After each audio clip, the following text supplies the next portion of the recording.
Film star है, ज़्यादा भीड़ बढ़ती जिससे न्यायालय का कार्य बाधित होता और न्यायालय में ज़्यादा भीड़ भाड़ होती, इसलिए हम लोग को बचना था भीड़ भाड़ से।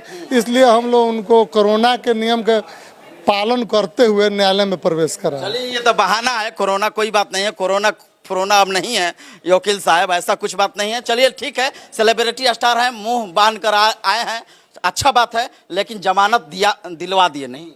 जमानत तो न्यायालय का काम है, हमारा काम है अर्ज करना, न्यायालय का काम है देना नहीं देना। 2 तारीख पर नहीं आए, क्या बात? इसलिए कि पुलिस पेपर में केस चल रहा था, न्यायालय रिक्त था।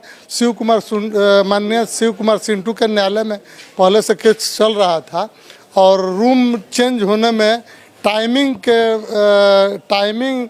में अंतर होने के कारण बंद पत्नीरस्त हो चुका था। चलिए, बहुत बहुत शुक्रिया। कैमरामैन विनोद के साथ मैं मनीष कुमार, आरती लाइव, छपरा, बिहार।